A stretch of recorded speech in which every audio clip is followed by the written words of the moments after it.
দেখবেন কুরবানির আগে পশুটার চোখ দিয়া পানিগুলো গড়ায় গড়ায় পড়তে থাকে। ও কি বলে জানি ইমাম থানভী আজকে তাফসীরে আমি দেখলাম ইমাম থানভী বলে গড়ায় গড়ায় পানি ছেড়ে দিয়া বলে, মালিক আমার মতো সৌভাগ্যবান আর কে আছে? তুমি আমার একটা ভালো লোকের বাড়িতে খরিদ করলা।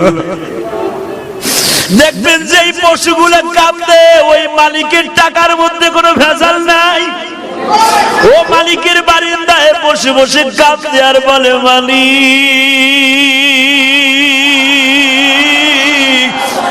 আমার ভাষা দুনিয়ার কেউ বুঝে না, তুমি বুঝাও। দেখবা কোরবানির একদিন আগে ওর মুখে কোনো খাবার দেয় না, যত দামি দামি খাবার দাও না কিন্তু খায় না, খোল ভুসি দাও খায় না, তাজা ঘাস দাও খায় না। এই জন্য বিশ্ব নবী বলে কোরবানির আগের থেকে তোমরা খাবার দিবা না, কারণ ওর দপ্তরে আল্লাহর সাথে একটা দোস্তি হয়ে যায়, ওর তখন খাবার দেওয়ার দরকার নাই। ওর খাবারগুলো খাওয়াইলে তুমি ধুইতে কষ্ট হবে। আমি নবী বললাম ওরে একদিন রাতের আগে থেকে খাবারটা বন্ধ করে দিও। ও বলে মালিকের কাছে বলে, মালিক আর দুনিয়ার খাবার আমার জন্য নাই, আমি তোমার জান্নাতে দিয়ে খাইতে চাই, কিন্তু আমার কাছে একটা ওয়াদা দিবানি গো মালিক। আমারে যেই টাকা দিয়ে তোমার এই পাগল কিনেছে, এই টাকার মধ্যে যদি ভেজাল থাকে ওর বিচার তোমার আদালতে দিলাম গো আল্লাহ। আর যদি ভেজাল না থাকে আমার পরে সওয়ার করাইয়া তুমি তারে জান্নাতে নিয়ে নিও। আল্লাহ বলবে না, তোর পরে সওয়ার করাইতে হবে না, আমি ওরে দুম্বার উপর সওয়ার করাবো। আল্লাহু আকবার বলো। কারণ আমার নবীর উম্মত, আমার নবীর কোন উম্মতকে তার পশুর উপরে সওয়ার করাবো না, আমি ওরে সওয়ার করাবো দুম্বার উপরে। আমি তোরে রাহবার বানাবো, তোর দোয়াটা কবুল হইল। মনে রাখবেন কেন ইব্রাহিম আলাইহিস সালাতু ওয়াস সালামের সুন্নাতিটা, ইব্রাহিম আলাইহিস সালাতু ওয়াস সালাম গত জুমায় বলেছিলাম, মনে আছে কিনা জানি না, 12 বছর বয়সে ইব্রাহিম সেই জেরুজালেম থেকে বাজার ফিলিস্তিন থেকে খাজানায়ে মারক জেলা থেকে ইব্রাহিম আলাইহিস সালাতু ওয়াস সালাম আসতেছে। বাবা আজকে কিন্তু ভালোভাবে আসতেছে না, মাজার মধ্যে প্রায় 60 হাত লম্বা একটা রশি ইব্রাহিম আলাইহিস সালাতু ওয়াস সালামের কলিজার টুকরা সন্তান ইসমাইলের বয়স তখন 12 থেকে 13। এর মাঝখানে কিন্তু ইসমাইলকে মনে হইতো 19 বছরের পোলা। ইসমাইল এত সুন্দর চেহারা, কারণ ইসমাইলের মধ্যে আমার নবীর নূর বিরাজ করতেছিল। আমার নবীর নূর যখনই সেই মানুষের ভিতরে প্রকাশ পাইতো, ওই মানুষটা কোনো অন্ধকারে চললে বাতি লাগতো না। বাজানদে ইব্রাহিমের ভিতর থেকে ইসমাইলের ভিতরে এখন বিরাজমান। ইসমাইল কাবা ঘরের সামনে দাঁড়াইলে তখনও কাবা ঘর নির্মিত হয় নাই, কাবা ঘরের ভিটিটা পড়ে আছে।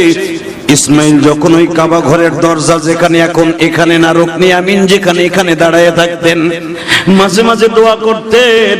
আল্লাহ আমার বাবা দোয়া করেছিল, রব্বানা লিয়ুকিমুস সালাতা ফাজআল আফিদাতাম মিনান নাস তাহবি ইলাইহিম ওয়ারযুকহুম মিনাত তামারাত লাআল্লাহুম ইয়াশকুরুন। আল্লাহ তুমি আমার ইসমাইলকে দেখে রাখো। রব্বানা লিয়ুকিমুস সালাত, আমি চলে যাইতেছি 6 মাসের বাচ্চা থুইয়া। রব্বানা ইন্নী আসকানতু মিন যুররিয়াতি বিওয়াদিন গায়রি যি যার'ইন, এমন একটা জায়গায় রেখে গেলাম যেই জায়গায় কোনো জারাআত নেই, ফসলাদি নেই, গাছ গাছলা বৃক্ষলতা তুরলতা কিচ্ছু নেই, ছায়ার কোনো ব্যবস্থা নাই। এদিকে জাবালে কাবা, এদিকে জাবালে সাফা, এদিকে জাবালে মারওয়া, পিছনে সাপোর্টিং হিসাবে জাবালে আবি কুবাইস, এদিকে জাবালে রমরমা, এদিকে দূরে গেলে জাবালে সেই বড় মিনার পাথর, বড় বড় পাহাড়। আপনি দেখবেন হুজুরের দাদার বাড়ির যে পিছনের পাহাড়টা, এই পাহাড়টা কিন্তু বাবা 7.5 কিলোমিটার। মিনার সেই লাশ প্রান্ত পর্যন্ত এই পাহাড়টা। এই পাহাড়ের তলদেশ দিয়ে সুরঙ্গ রাস্তা করেছে 4 কিলোমিটার। আল্লাহু আকবার বলেন। যেখান থেকে রোড করছে এই জায়গাটাও কিন্তু পাহাড় ছিল। মিনার মাঠটা বড় করার জন্য এই জায়গাটা ভেঙে রাস্তা করেছে, টিন সেট করেছে হাজী সাহেবরা। এই 4.5 কিলো 5 কিলো রাস্তাটা ইব্রাহিম আলাইহিস সালাতু ওয়াস সালাম বলে, মালিক রে, চারিদিকে পাহাড়, গায়রে জি জারঈন, কোরআনের কথা, সূরা ইব্রাহিম। ডাইনে বামে যেদিকে তাকাই শুধু পাহাড় আর পাহাড়। একটা অবলা নারীকে রেখে যাচ্ছি, যাকে তুমি বিশ্ব সুন্দরী ঘোষণা দিয়েছো।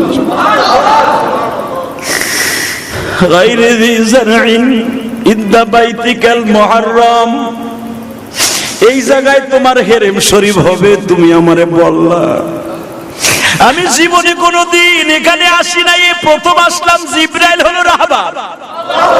এই জন্য দেখবেন দাওয়াত ও তাবলীগের কাছে সিস্টেম আছে, মসজিদ দেখাবার জন্য রাহবার লাগে কি লাগে না?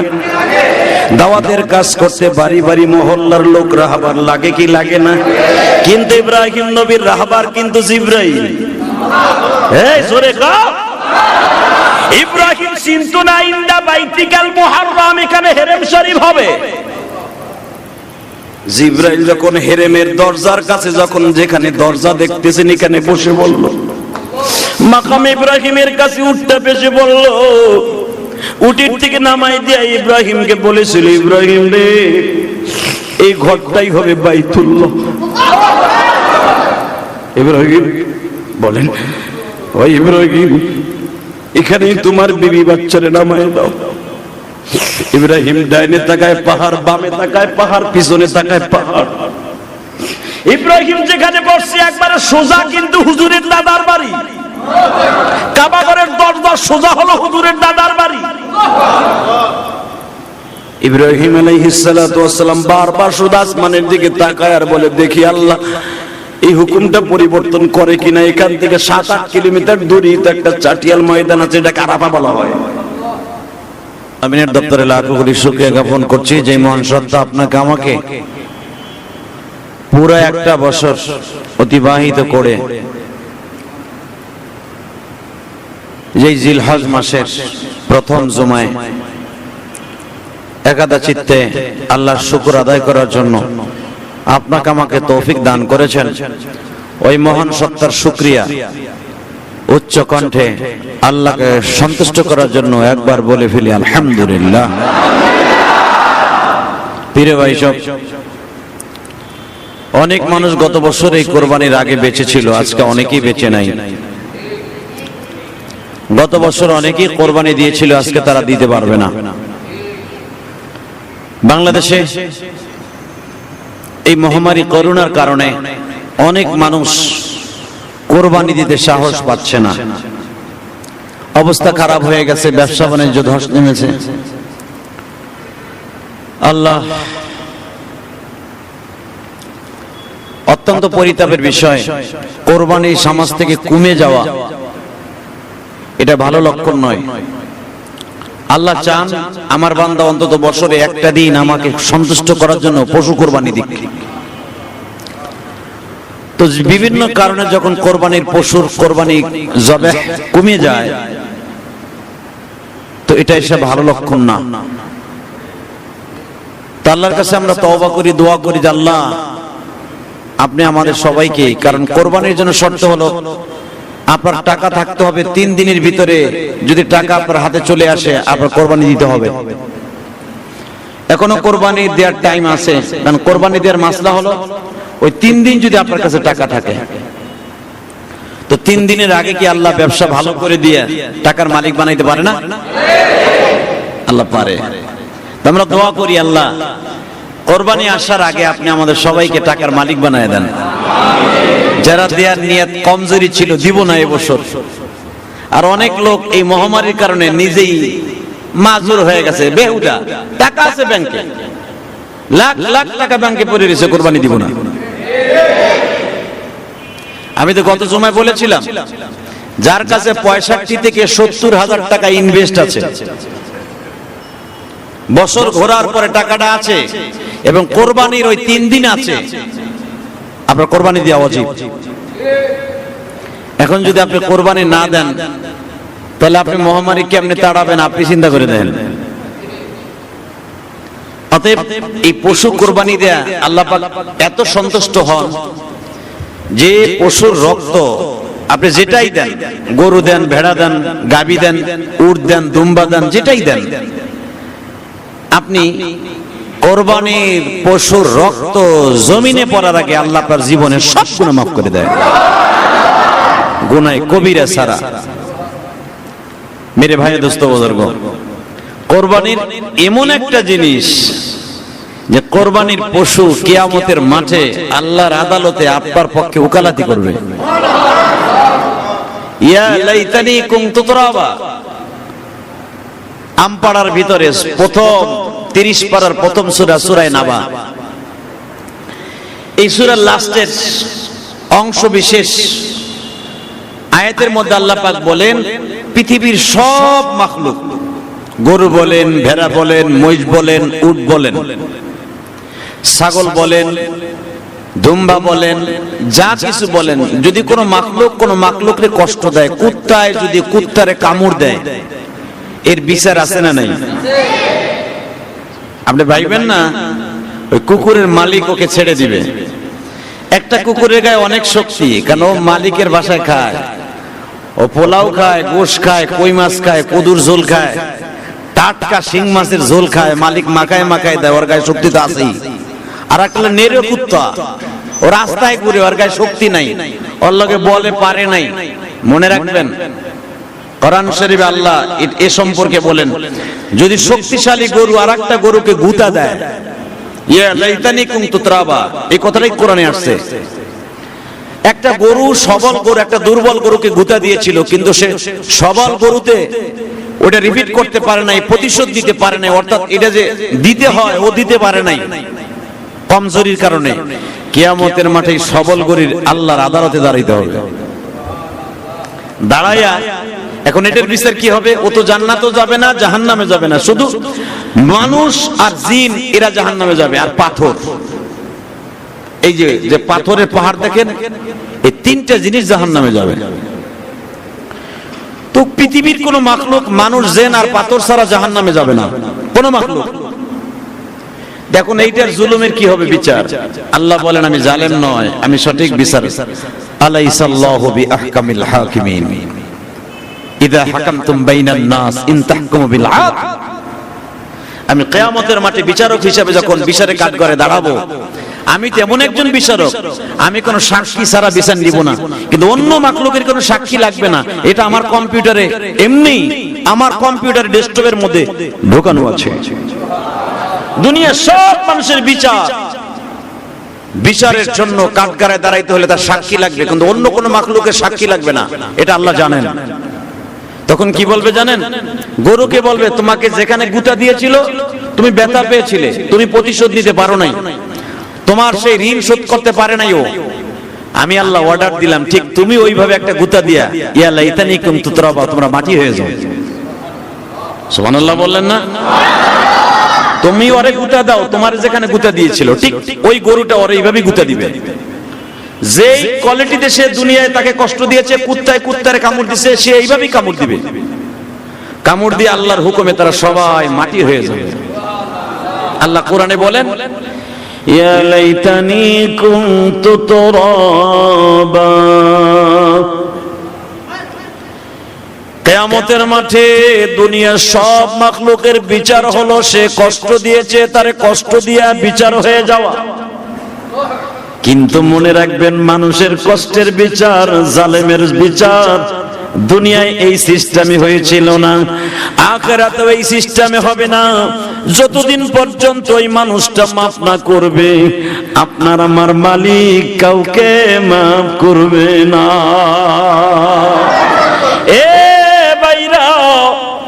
বিশেষ করে যারা ব্যবসা করেন, কর্মচারীর সাথে খারাপ ব্যবহার করেন,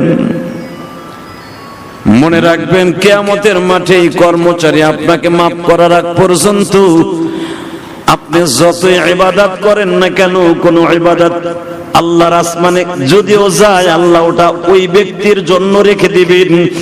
যদি ওই ব্যক্তি মাফ করে দেয়, আল্লাহ আপনাকে মাফ করে দিবেন।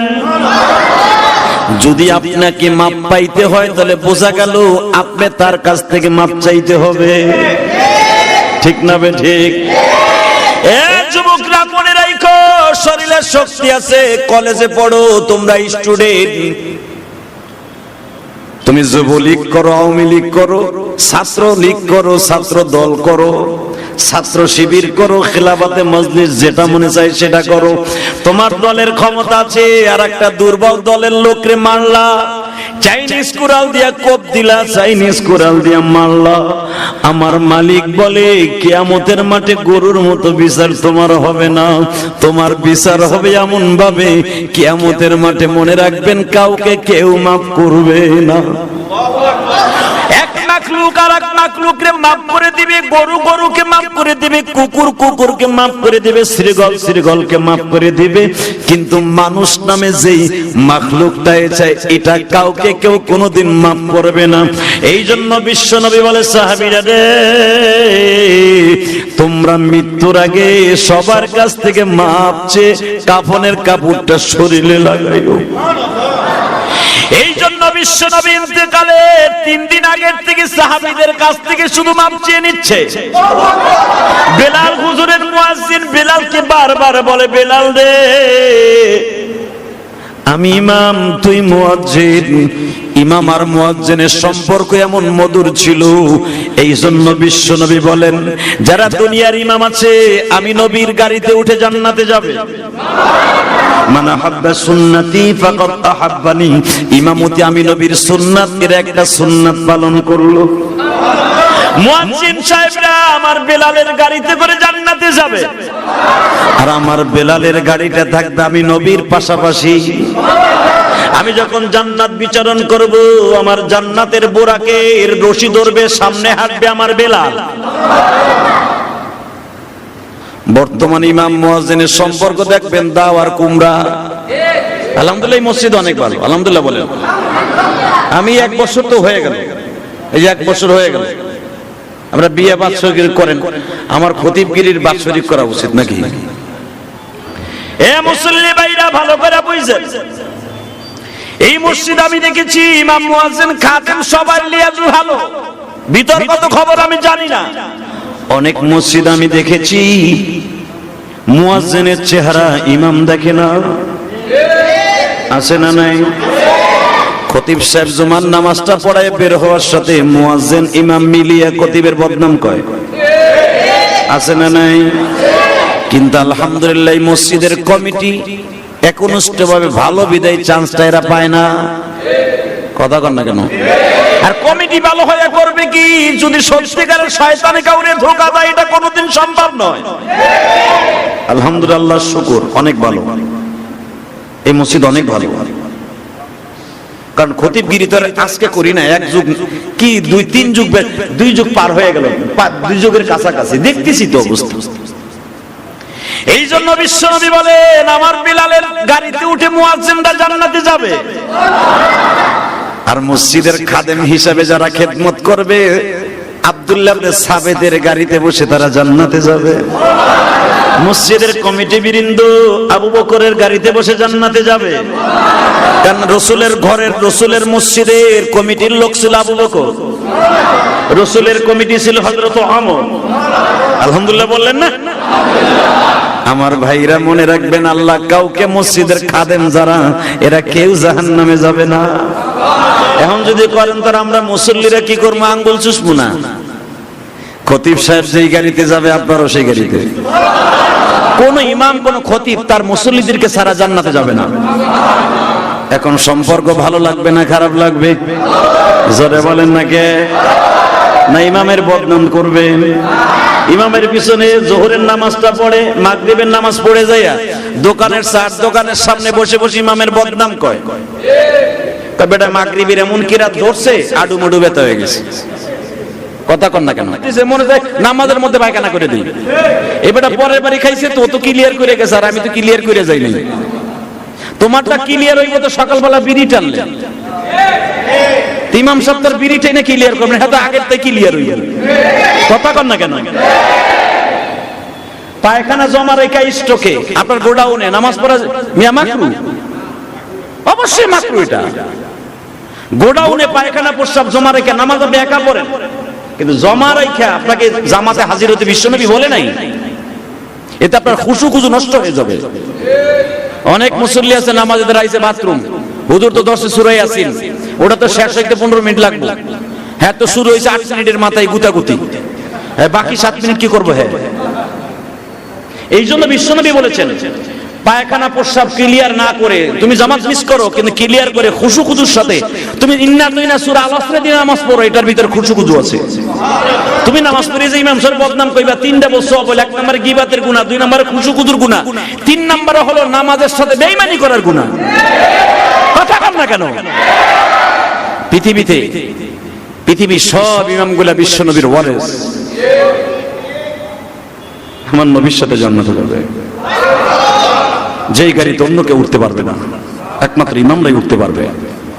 সুবহানাল্লাহ বলেন। ভাইজান রে আমার দিকে তাকান, এই জন্যই তো বিশ্বনবী বলেন আমার মুয়াজ্জিন বেলালের সাথে জান্নাতে যাবে। মুয়াজ্জিনরা,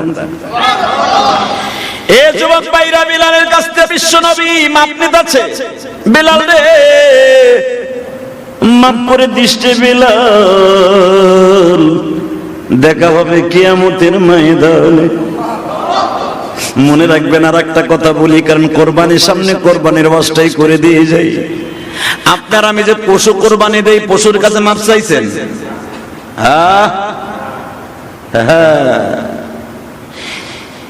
গাবতলীর হাটে অন্তত 1 লাখ গরু উঠবে, 2 লাখ গরু উঠবে, 1 কোটি গরু উঠবে, সারা বাংলাদেশে 5 কোটি গরু উঠবে। 5 কোটি গরুর মধ্যে গরু, ছাগল, ভেড়া, উট, দুম্বার মধ্যে দেখবেন 1 কোটি কবুল হইব কোরবানির জন্য, বাকিগুলা ফেরত নিয়ে যাবে। কথা কন? 5 কোটি গরুর মধ্যে গাবতলী ধরেন, সব গরুগুলো কি বিক্রি হবে?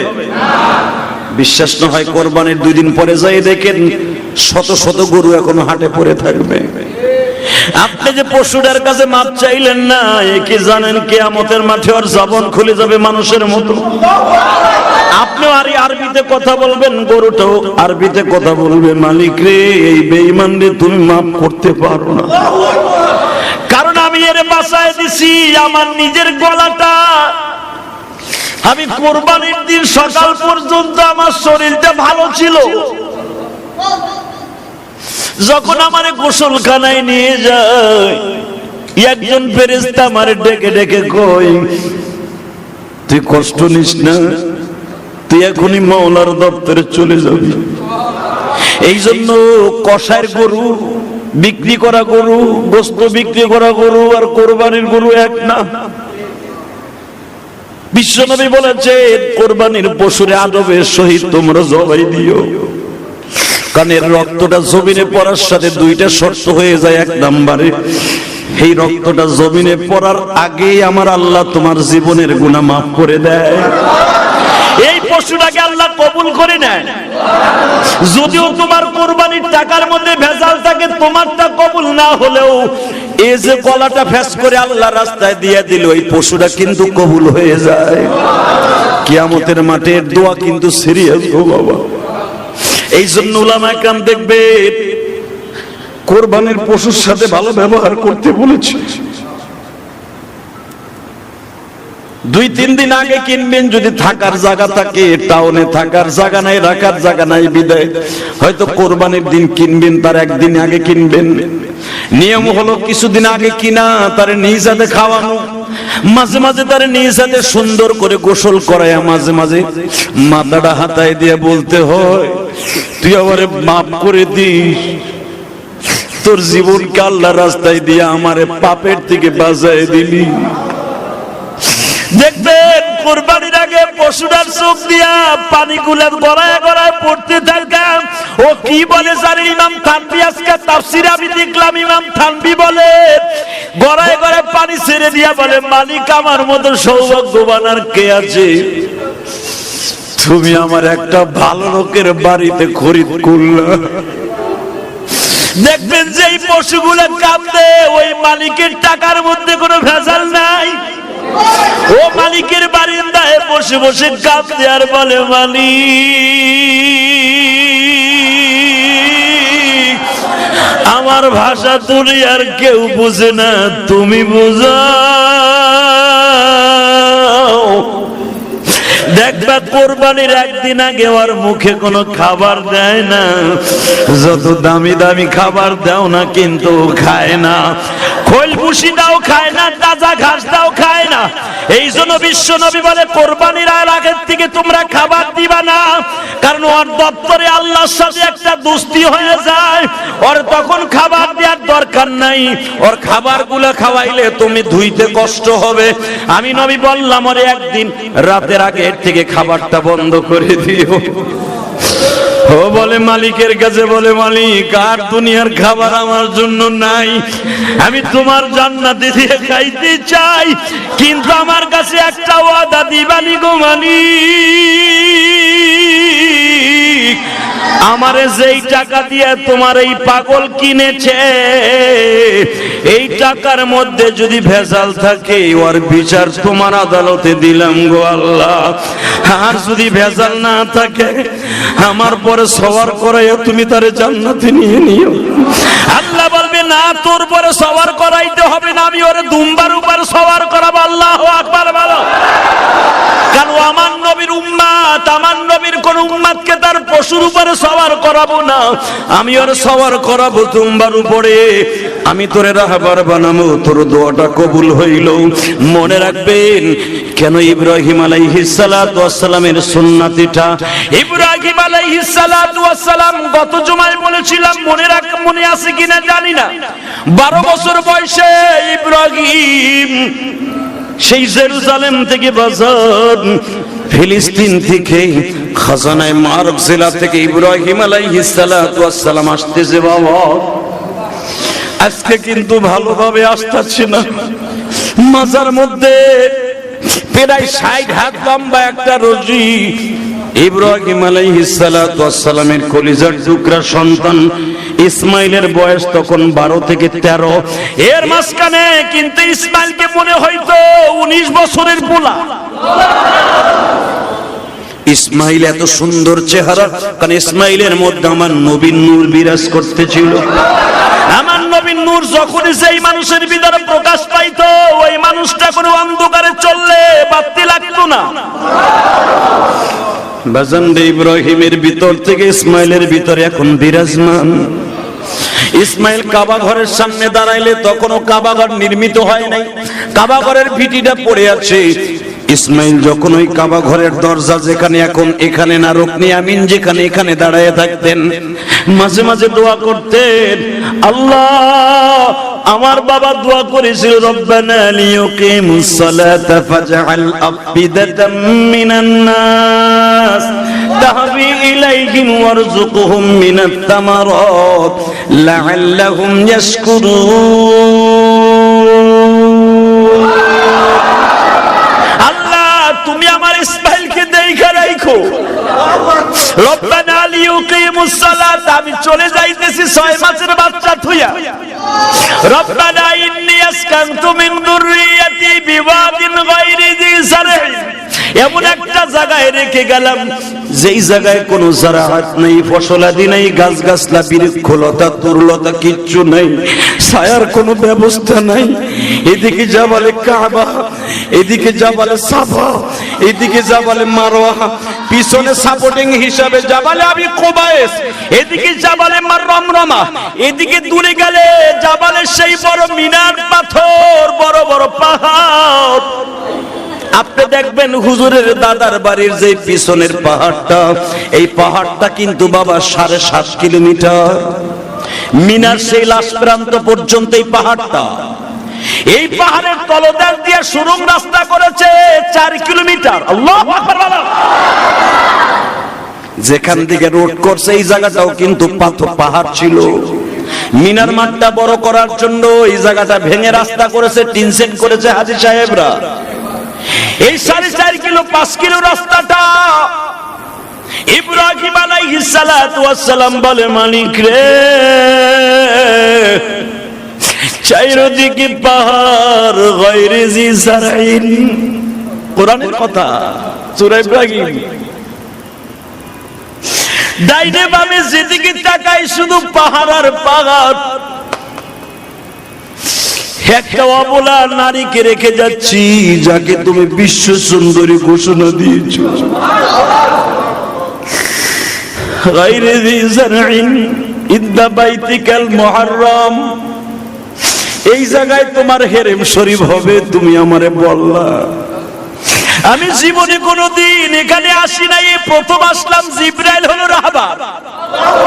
এই জন্য দেখবেন দাওয়াত ও তাবলীগের কাছে সিস্টেম আছে, মসজিদ দেখাবার জন্য রাহবার লাগে কি লাগে না?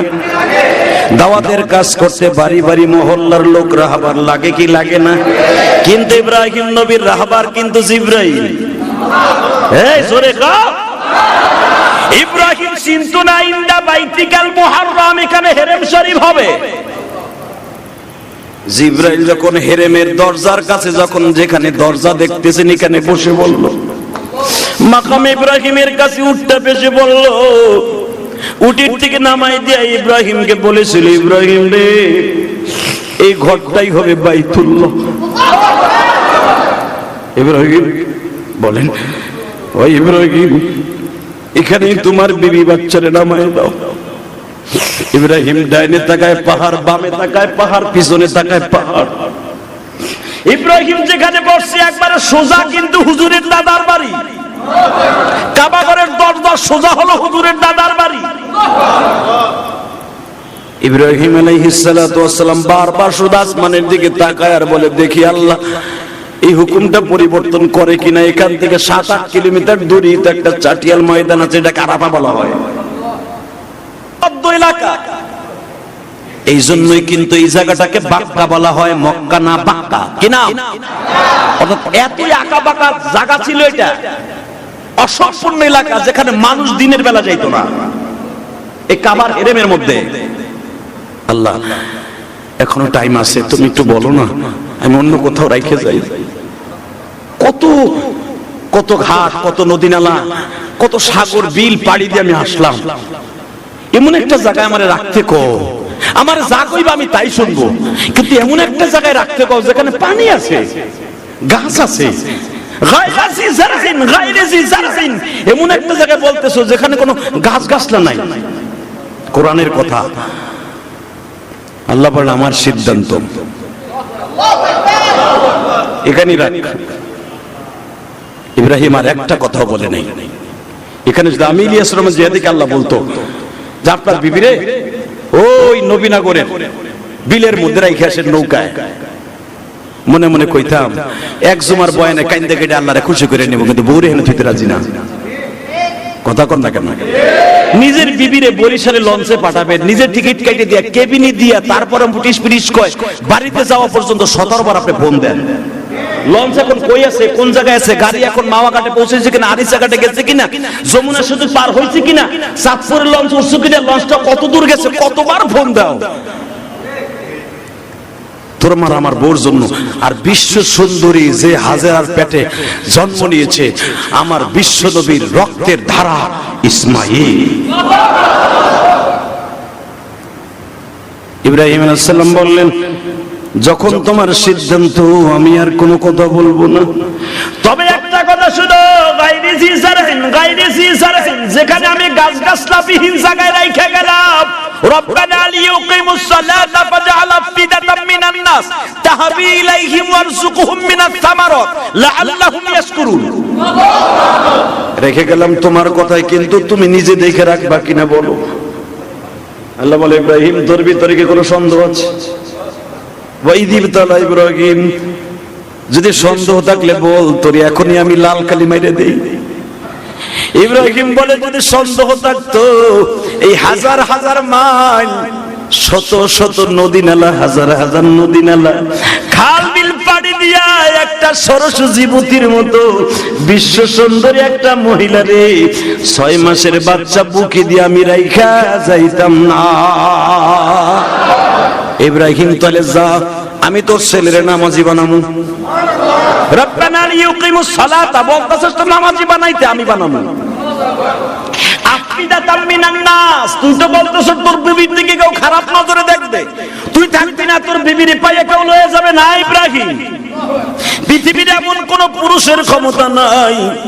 আমার হাজেরার দিকে আমার জাতির পিতা ঘোষণা দিয়েছি, মিল্লাতা আবিকুম ইব্রাহিম হুয়া সাম্মাকুমুল মুসলিমিন। আমি যারে জাতির পিতা ঘোষণা দিয়েছি, জাতির পিতার চরিত্রটা আমি আল্লাহ নিজাতে ঠিক রাখবো, কাউকে দিয়ে নষ্ট করতে দিব না। যদি আমার জাতির পিতার স্ত্রীর চরিত্রটা কোন যুবকে খারাপ নজর চোখ ফেলায় যদি নষ্ট করে দেয়, তার সন্তানগুলাও নষ্ট হয়ে যাবে। যা যা ইব্রাহিম লিউকিমুস সালাতা ফাজআল আফইদাতাম মিনান নাস। এখন তো কোনো বসত বাড়ি নাই, হাজার হাজার মাইলের মধ্যে কোনো মানুষ দানব নাই। যা কোনদিন যদি আফিদাতাম মিনান নাস, মানুষের বসত বাড়ি আমি আল্লাহ করে দিব, তাদের সাথে আমি এমন একটা লিয়েজ মেইনটেইন করায় দিব, যত মানুষ আমার হাজেরারে দেখতে আসুক, কেউ আমার হাজেরার দিকে বদনজরে তাকাবে না।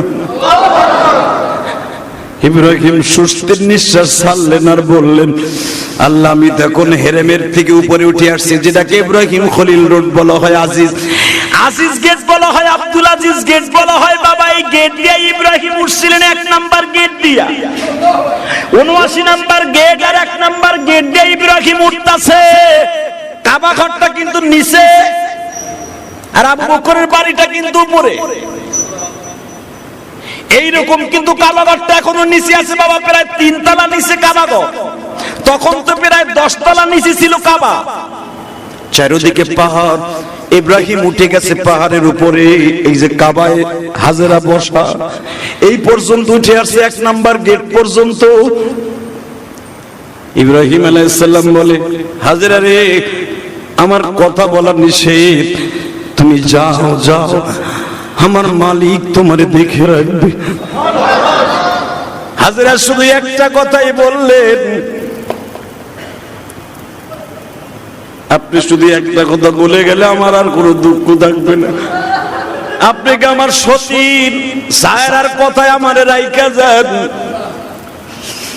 না আমার মালিকের সিদ্ধান্তে রাইখা যান? এত নদী নালা পার হয়ে আসলেন, তায়েফ নামে একটা জেলার সামনে দিয়ে আসলেন। ওই জায়গাটা তো ঠান্ডা ভাবছিলাম, শস্য শ্যামলা ছিল, গাছ গাছলা বৃক্ষলতা ছিল, ওখানেও রাখলেন না। ইব্রাহিম বলে, হাজরা রে, সিদ্ধান্ত আমার না, সিদ্ধান্ত আমার আল্লাহ। ও হাজরা, জিবরাইল এখন আমার উটের সামনে দাঁড়িয়ে আছে, দুনিয়ার সব ফেরেশতাদের রানিং ক্যামেরা আমার দিকে ত্যাগ করে তাকায় আছে। হাজরা, ও হাজরা, তুই টেনশন করিস না, আমি তোর পরে জুলুম করি নাই, আমি তোর পরে ইহসান করে পরীক্ষার মাঠে রাইখা গেলাম, পাস করে তুই বের হয়ে আসিস। তুই যদি পাস করে বের হইতে পারস রে হাজেরা, তোর সিগনেচার ছাড়া, তোর এই কোয়ালিটিতে যেই মহিলাগুলা স্বামীর খেদমত করবে, তোর সিগনেচার ছাড়া কোন মহিলা জান্নাতে যাবে না। এ বাইরা আমার ওস্তাদ, যেই সমস্ত মুসল্লিরা আছেন, মা বোনদেরকে আজকে ডাইনিং টেবিলে বসে খাবার দস্তরখায় বসে ওয়াজটা শুনাই দিয়া বলিয়েন, হাজেরার সাথে জান্নাতে যাইবা যে হাদি বলেছে, অবশ্যই আগ্রহ হয়ে যাবে। হাজেরার সাথে জান্নাতে যাব, বলো কি করতে হবে? 1 নাম্বার কাজ করতে হবে, কোনদিন স্বামীর হুকুমের বাহিরে কাজ করা যাবে না। স্বামীর পরে অতি তাড়াতাড়ি বরদোয়া দেয়া যাবে না। 3 নম্বরে, স্বামীর সব কাজের উপরে যদি জায়েজ হয়, সেই কাজটার উপরে তোমার সমর্থন থাকতে হবে, খুশি থাকতে হবে, তাহলে মাওলা খুশি হয়ে যাবে। হাজেরার জান্নাতের গাড়িতে চড়ে তুমি জান্নাতে প্রবেশ করতে পারবে। হাজেরার গাড়িতে থাকবে মা রাহিমা, মা জিয়া, হাজেরার গাড়িতে থাকবে মা খাদিজা, মা ফাতেমা, মা মারিয়াম থাকবে গো বাবা। যেই রেলগাড়ির ভিতরে আপনার বিবির ও আপনার মেয়ের জন্য একটা জান্নাতের টিকিট বুক হয়ে যাবে।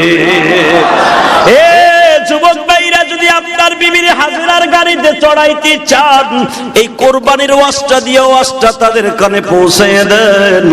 মা হাজেরা আমার দিকে তাকান, ইসমাইলকে তখন একটা রুমালের মধ্যে পেঁচাইয়া 6 মাসের বাচ্চা ইসমাইল বুকের মধ্যে নিয়ে কয়, জাদু রে ও জাদু, তোমার বাবার জীবনে শেষ দেখা দই খেলো, আর কোনোদিন বাবা বলে ডাক দিতে পারবা কিনা জানি না।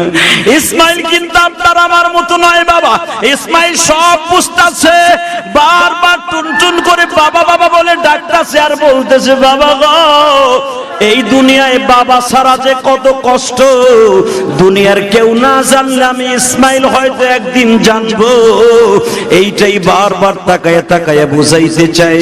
এত আদরের ইসমাইলকে রাইখা ইব্রাহিম চলিয়া যায়, তখন দোয়া করছিল, আল্লাহ আমার ছেলের আপনি নামাজি বানায়েন, আমার বিবির দিকে যেন কেউ খারাপ নজরে না তাকায়। ও বাজান, প্রথম 72 জন লোক এই মক্কায় আসছিল, সবাই জমজমের পানি নিতে এসে বলছিল, হাজেরা রে, কোনদিন ও হাজেরা, কোনদিন তোমার পানি নিতে যারা আসবে কারোর সাথে খারাপ ব্যবহার করবা না রে হাজেরা। কোনদিন তুমি এই পানি নিতে আসতে কাউকে নিষেধ করবা না। এই পানি এমন একটা জিনিস রে হাজেরা, এই পানিতে শুধু পিপাসা নিবারণ করবে না, খাবারও নিবারণ করবে। আমার মালিক বলে দিয়েছেন, হাজেরা রে তুমি মনে রাখো, এই পানির মালিক আমি তোমাকে 2 জনকে বানিয়ে দিলাম। এ যুবক ভাইরা, মা হাজেরার জন্য গায়রা জিজারিন ইনদা বাইতিকাল মুহাররম রব্বানা লিয়ুকিমুস সালাতা ফাজআল আফিদাতাম মিনান নাস তাহবি ইলাইহিম ওয়ারযুকহুম মিনাস সামারাত। ইব্রাহিম দোয়া করছিলেন, আল্লাহ কিছু ফল গাছের ব্যবস্থা করে দিও। মা হাজেরা ফল গাছ লাগাইলেন, এক রাত্রে একদিনে ফলের ব্যবস্থা হয়ে গেল, খাবারের ব্যবস্থা হয়ে গেছে, পানির ব্যবস্থা হয়ে গেছে। খাবারের ব্যবস্থা, পানির ব্যবস্থা, গাছের ডাল কেটে একটা ঘরের ব্যবস্থাও হয়ে গেল। আরে বাবা, শুধু 2 জন ম্যান কাবা ঘরের পাশে, মা হাজেরা আর ইসমাইল। গত জুমায় বলছিল 4 বছরের মাথায়, 8 বছরের মাথায়, আজকে আসতেছে বাবা এত বড় রশি একটা মাজার মধ্যে পেঁচাইয়া 2 ধারে ধারালু খাঞ্জর নিয়ে আসতেছে, যেটা হীরার মতো ধার গো বাবা। পাথরে লেগে যদি শরীর আঘাতে পাথর কেটে যায়, বুঝিয়ালন পৃথিবীতে সেই শরীরটা কত ধারালু ছিল। ইসমাইল তোমার আমার 19 বছরের পোলার মতো বড় হইতো, আর এই জামানায় 12 বছরের পোলা আমাদের দেশের 19 বছরের পোলার মতো লম্বা। ইসমাইল দাঁড়িয়ে আছে হেরেমের মধ্যে, ইব্রাহিম আসছে। এবার তো ইসমাইল বাবারে চিনি, বাবারে দূরের থেকে দেখিয়া ইসমাইল আজকে একটু গুসা করছে। 2 বার আসলা গো বাবা, এমন কি অপরাধ করেছি? তোমার শর্ত অনুসারে তো নামাজি আমি জীবনে 1 ওয়াক্ত নামাজ কামাই দেই নাই, আর আমার মা এমন একটা হতভাগিনী, সারা রাতের ভিতরে একটা দিন ঘুমায় না। আমার মা হেরেমের সামনে বসে খালি বলে, মালিক রে, তোমার খলিলকে একটা দিন আমার ঘরে একটু বসবে না? আমি একটা ঘর বানাইছি থাকার জন্য, মনে হয় আমার স্বামীর কাছে পছন্দ হয় নাই। ও বাবা, আমার মা তোমার কাছে কি অন্যায় করেছে? একটা দিন তুমি আমার মার ঘরে বসলা না, 2 বছর 2 বার আসলা, 1 মিনিটের জন্য মার ঘরে ঢুকলা না, এই জন্য মনের মধ্যে বড় একটা গোসা। এবার আজকে ইব্রাহিম গত 2 বারের চাইতে একটু কোয়ালিটি ভিন্ন। সুবহানাল্লাহ বলেন না? 2 বারের চাইতে এইবারে আসার জোর দিয়ে নাই ভাই ডাক দিছে, ইসমাইল দে বাবা রে আয় আমার কোলে আয়। দেখবেন পোলারে আপনি কোলে নেন নাই, টাকা চেয়েছিল, অনুরোধ করেছিল বাবা কিছু টাকা দেন। ইসমাইল ঠিক একই রকম আপনার সন্তানের মতো আজকে বলছে বাবা দিবা না, দিলেন না, দেখবেন পরবর্তীতে কোলে নিতে গেলে একটু গুসা করে, না তোমার কোলে উঠবো না, তুমি আমারে নেও না, দুইবার চাইলাম টাকা দিলে না, এখন নিমু না, গুসা করে কি করে না? পরে কিন্তু নেয় না। আল্লাহর খলিল ইব্রাহিম আজকে ডাক দিয়েছে, ইসমাইল আয় কোলে আয়। ইসমাইল বলেন না, আমি কোলে উঠবো না, তুমি একটুখানি আদর করে চলে যাইবা। মা হাজেরা দেখলেন আবার ইসমাইলের বেয়াদবিমূলক আচরণ কেমন যেন আশকারা হইতেছে। মা হাজেরা জানে আমার সন্তান ইসমাইল নবী হয়ে যাবে। ছোট্ট মানুষ, মাসুম বেগুনা ইসমাইল। মা দূরের থেকে সারা দিয়া বলে, ইসমাইল রে, তোমার বাবা কিন্তু সমস্ত মানুষের জাতির পিতা, মুসলমান জাতির পিতা। ও ইসমাইল, ভুলে যাস না তোর বাবা ওই মালিকের অর্ডার ছাড়া কোনো কাজ করে না। ইসমাইল দৌড়ে বাবার উটের পরে গেলেন। এবার আশ্চর্য হয়ে যাবেন, যুবকগুলা ভালো করে শিখিয়ে দেই, যাদের বাবা নাই কলিজার মধ্যে এখন কোষের মতো, শৈল মাছের মতো, কোষের কালির মতো আঘাত করবে জানি। ইসমাইল অতি তাড়াতাড়ি বাবার উটের কাছে ভুট হয়ে শুয়ে পড়েছে। বাবা তুমি উটের থেকে নামবা, আমার পিঠের উপর দিয়ে নামবা। ও বাবা, তুমি আমার পিঠের পরে কদম দাও। বাবা গো, তুমি আমার পিঠের পরে কদম দাও। ও বাবা, তোমার পায়ের কদমের ধুলি যদি আমার পিঠে শরীরে স্পর্শ করে গো বাবা, আমি ধন্য হয়ে যাব, এই বাক্কা শহর ধন্য হয়ে যাবে। তুমি দুইবার আসছো এই জমিনে, তুমি নামও নাই গো বাবা।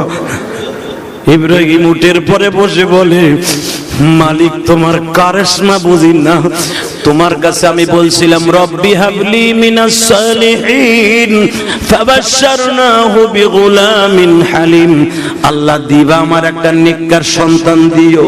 ফাবাশশারনাহু বিগুলামিন হালিম রব্বি হাবলি মিনাস সালিহিন, আল্লাহ আমারে দিও গাঞ্জাখোর হিরোইনখোর পোলা দিও না, আমারে তুমি নেশাখোর পোলা দিও না, আমারে দিলে একটা রব্বি হাবলি মিনাস সালিহিন নেককার সন্তান দিও। আল্লাহ, আমি 12 বছর বয়সী পাইয়া গেছি, আমার পোলা এমন কোয়ালিটিতে আমার খেদমত করতে চাইতেছে, আমার বুকটা ভরে গেছে, বুকটা ভরে গেছে। আল্লাহ, আমার পোলা আমাকে পিঠের পরে করে নামাইতে চায়। এ যুবক ভাইরা, ওয়াজটা পকেটে নিয়ে নে, সারা জীবন বাবার এইভাবে খেদমত করতে পারবি কিনা বল। দেখ আমার আল্লাহর খলিলের সন্তান কি করে, দোয়া করেছে, আল্লাহ আমার একটা নেককার সন্তান দিও। এটা কেমন নেককার সন্তান? বাবা তুমি আমার পিঠের উপরে পাড়া দাও।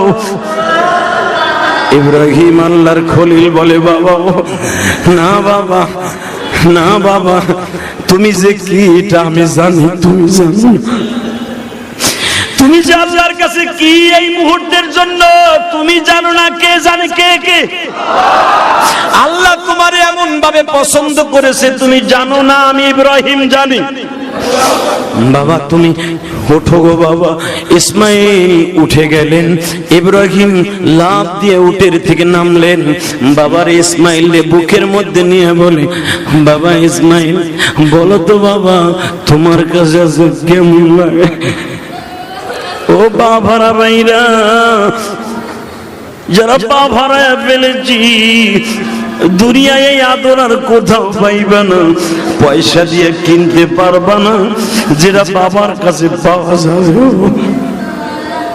আমার নবী এই জন্যই 6 বছর বয়সে চাচাদের বুকটা জড়িয়ে ধরে বলতেন, ও চাচা এইখানে কি বাবার আদর পাওয়া যায়?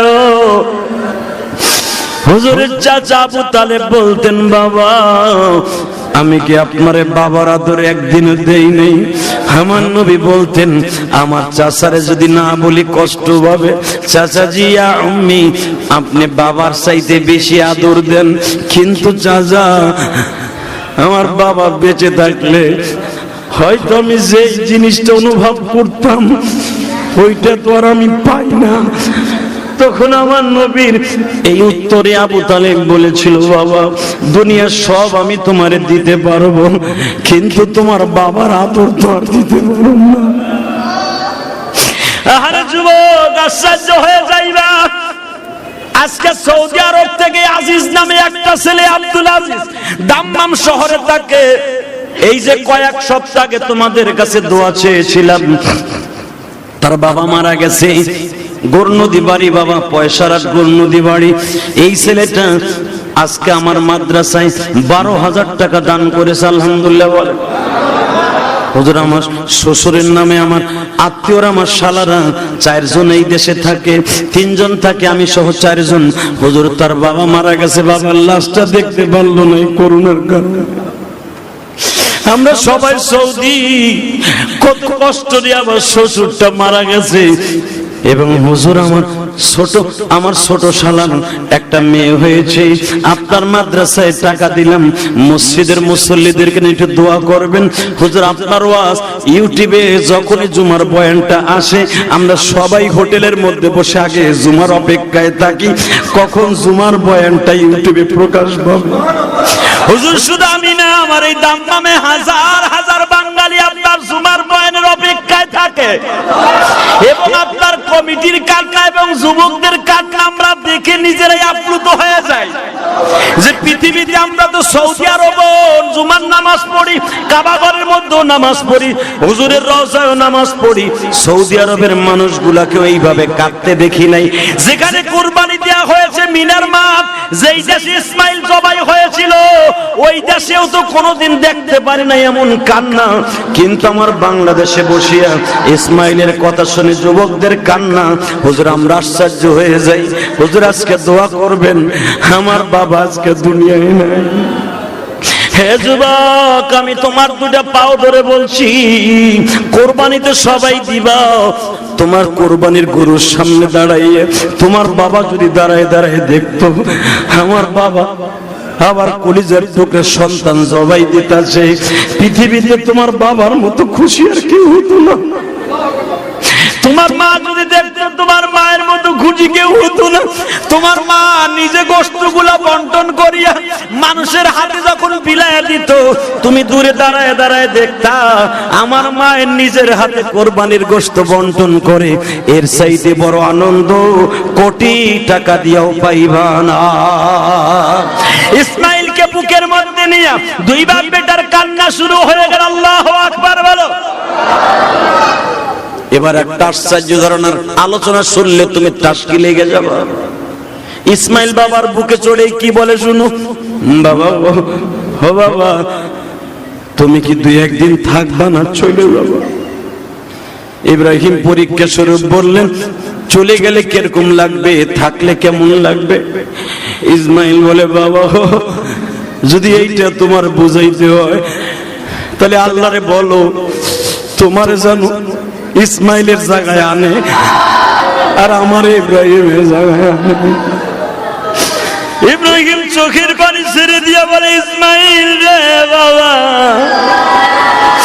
ও আমার ইসমাইল,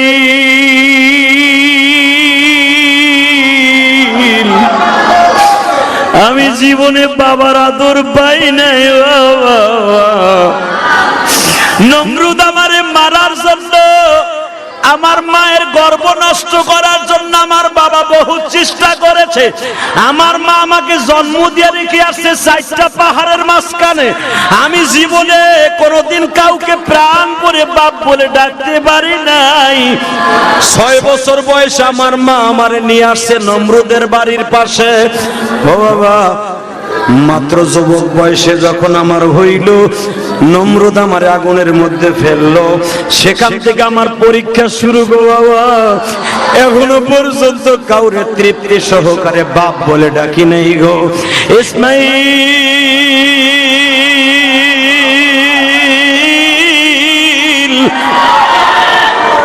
তুই আমারে বাবা একদিন দুই দিন না, আমি তোমার মায়ের কাছে 14 দিন থাকবো।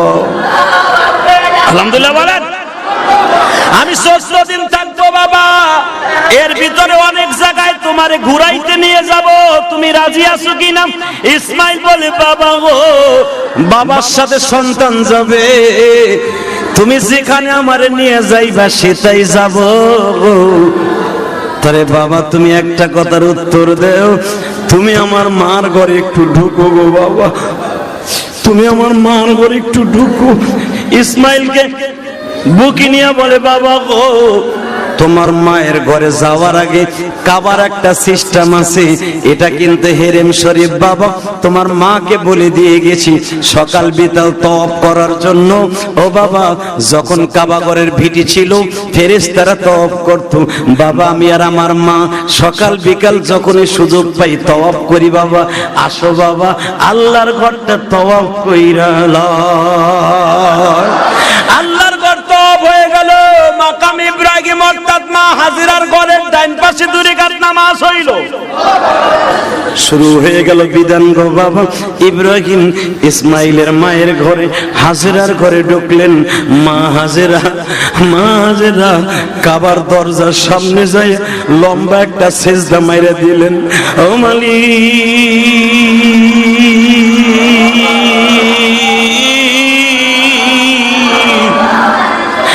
হাজিরার দোয়া কি কবুল হইল?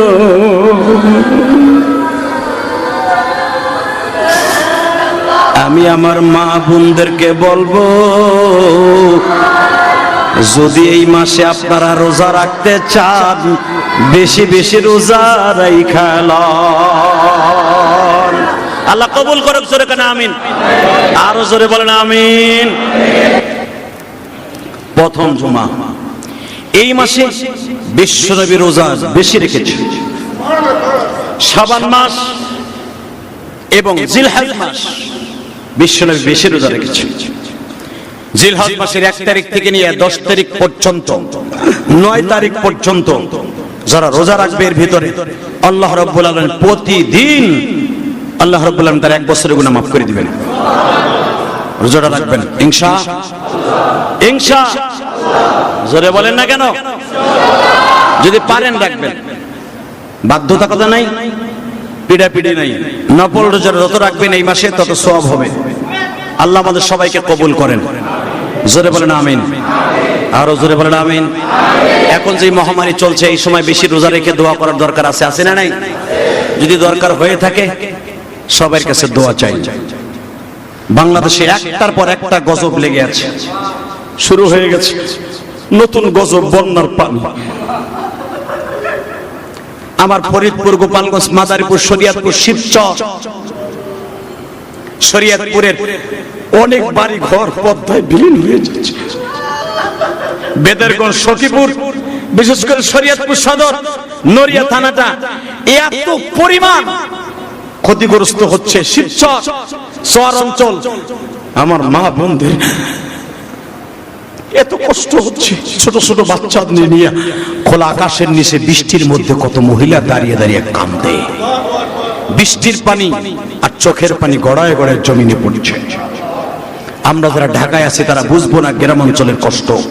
সে জামালপুর, রংপুর, দিনাজপুর, কুড়িগ্রাম, পঞ্চগড়, সিলেটের সুনামগঞ্জ, হাজার হাজার লক্ষ লক্ষ মানুষ পানিবন্দী হয়ে আছে। তাদের জন্য দোয়া করার দরকার আছে না নাই? এবং দোয়া করি যারা এই মহামারীর মধ্যে মানুষকে নিয়ে সিনেমিনি খেলেছে। এই শাহেদ নামে একটা ভদ্রলোক, ছদ্মবেশী ভদ্রলোক মানে কুভদ্রলোক, যার রেজাল্টের উপরে আমার বাংলাদেশ থেকে কত মানুষ বিদেশে গিয়েছে। 15 থেকে 17 হাজার মানুষের জীবন নিয়ে যারা খেলেছে, জানি না আমার কপালে হেদায়েত আছে কিনা। আল্লাহ সব করেনওয়ালা। দোয়া করতে পারি হেদায়েত দাও। তা না হলে ওর মতো শাহেদ যারা রাগাবোয়াল আছে, ওদেরকে যারা ইন্ধন দিয়ে আজকে শাহেদ বানিয়েছে, ফকিন্নি থেকে আজকে যারা শিল্পপতি বানিয়েছে, আল্লাহ তাদের সহ ধ্বংস করে দাও। দোয়া করি আল্লাহর কাছে যারা কোরবানি দেওয়ার নিয়ত করেছে, কোরবানি দেওয়ার তৌফিক দান করো আল্লাহ। বন্যায় প্লাবিত যে সমস্ত অঞ্চল, একটার পর গজব তুমি এভাবে দিলে বাংলা কেমন সহ্য করবো, কেমনি সহ্য করবো? তুমি নিজেতে আমাদেরকে হেফাজত করো। প্লাবিত মানুষের জন্য দোয়া করি, সাথে সাথে আমিও দোয়া চাই, এবং যারা আমার কাছে দোয়া চেয়েছে, অনেক মানুষ আমার কাছে দোয়া চেয়েছে, তাদের সবার জন্য দোয়া করি। বিশেষ করে কোরবানি দিবেন আগে কিনে নেবেন, পশুটা আগে কিনবেন, যদি থাকার জায়গা থাকে, রাখার জায়গা থাকে। সবাই আমার জন্য দোয়া করবেন, আমিও দোয়া করি। যারা দোয়া চেয়েছে তাদের জন্য দোয়া করি। আল্লাহ সবাইকে ভালো রাখেন, সুস্থ রাখেন, সবাইকে বাঁচায় রাখেন, সুস্থ রাখেন। সকলের মা বাবাকে কবুল করেন, সকলে আমিন। আসেন দোয়া করে আস্তাগফিরুল্লাহ রাব্বি মিন কুল্লি যামবি ওয়া আতুবু ইলাইহি লা হাওলা ওয়ালা কুওয়াতা ইল্লা বিল্লাহিল আলিয়্যিল আযীম লা ইলাহা ইল্লাল্লাহু মুহাম্মাদুর রাসূলুল্লাহ। আগামী জুমায় বলতে পারতাম, ভাবছিলাম নগদ নগদ বলে ভালো হইতো। এই জুমায় বলা তারপরে কয়ে দিই, বাসি হয়ে যাবে আর কি। আগামী জুমায় বলবো। সে কতটা হলো, চামড়ার দাম তো একবারে শেষ। আমার মনে হয় ফার্মের মুরগির যে চামড়ার দাম,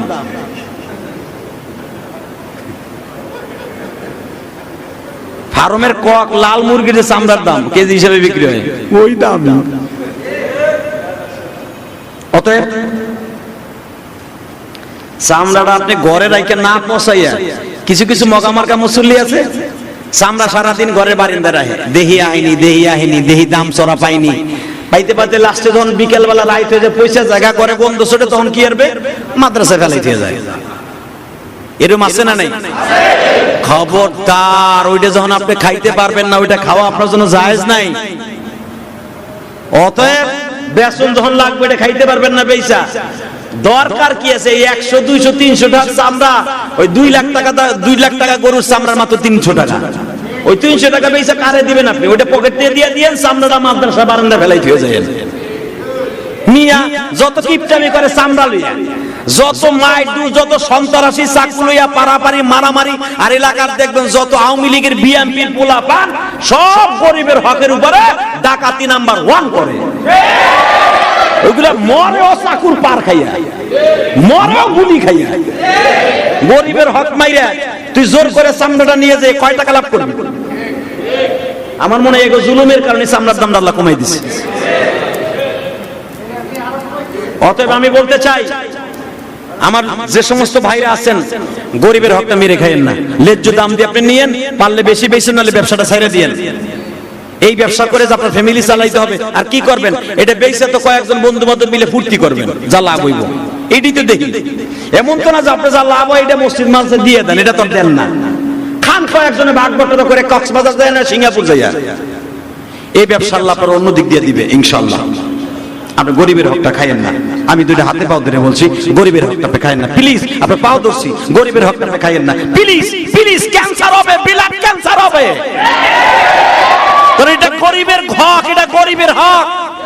এটা জুলুম করে নিয়ে পেয়েছে আপনারা 2 3 10 বন্ধু মিলে ব্যবসা করে খাইবেন কে? আর ব্যবসা নাই, জুতার ব্যবসা করে খান।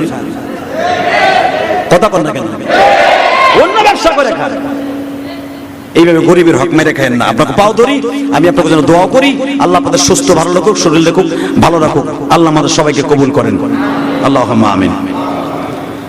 ربنا ظلمنا أنفسنا وإن لم تغفر لنا وترحمنا لنكونن من الخاسرين.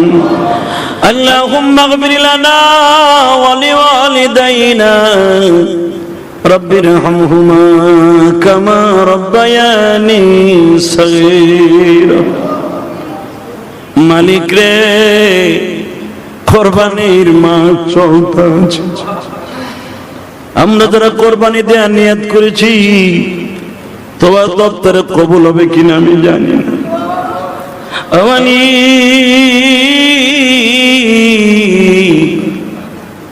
হয়তো আগামী কোরবানি পর্যন্ত বেঁচে থাকবো কিনা জানি না। কিভাবে হবে সঙ্গে আমার কবরে কিবা হবে সঙ্গে আমার মরণ। আল্লাহ যাদেরকে নিয়ে হাত তুলছি, পৃথিবীর অনেক মানুষ আমার মোনাজাতে জুমার দিন ইউটিউবে শুনে মোনাজাত ধরে কান্দে। গতকালকে ফ্রান্স থেকে আমার এক ভাই বলে, হুজুর আপনি জুমার মসজিদে তো আমরা থাইকা মোনাজাত করতে পারি না। আমি আমার পরিবার পরিজনদেরকে নিয়ে জুমার বয়ানের অপেক্ষায় থাকি। আপনি মোনাজাত করলে আমরা টিভির স্ক্রিনে দেখে দেখে মোনাজাত ধরি। হুজুর আপনি আমার জন্য দোয়া করবেন। আব্দুল আজিজ তার শ্বশুরের নামে তার শালারা, আল্লাহ তার একটা শালার বিয়ে হয়েছে। তোমার বান্দা যা কিছু দান করেছে আমার মাদ্রাসায় 12,000 টাকা। অমানিক তোমার আর এক বান্দা 5,000 টাকা, তোমার আর এক বান্দা 100 টাকা, 200 টাকা, 500 টাকা। এই মসজিদে যে যা দান করেছে, আমার মাদ্রাসায় দান করেছে, এই মাদ্রাসায় দান করেছে, মেহেরবানি করে প্রত্যেকের দানগুলি কবুল করে নাও। ও আল্লাহ, পৃথিবীতে কয়দিন বাঁচবো জানি না, যদি এইটাই জীবনের শেষ কোরবানির চাঁদ হয়। গত বছর কত বন্ধু বান্ধব কোরবানি দিল, আজকে কবরের মাটির সাথে মিশে গেছে। আল্লাহ আমি কেমনে তাদের জন্য দোয়া করব? করোনায় আক্রান্ত হয়ে আমার অনেক ভাইরা কবরের মাটির সাথে মিশে গেছে। আল্লাহ লাশটাও পৌঁছে গেছে, মেহেরবানি করে তুমি তাদের সবাইকে মাফ করে দিও। ঈমান নিয়ে যারা মারা গেছে তাদের কবরটা তুমি জান্নাতের বাগান বানিয়ে দিও। আল্লাহ কাজ করে তোমার পাগলগুলি যারা 10,000, 20,000, 5,000, 1 বস্তা সিমেন্ট তোমার অনেক বান্দা বান্দি এই মসজিদে প্রতি জুমায় দান করে, তাদের দানগুলো কবুল কইরা নাও।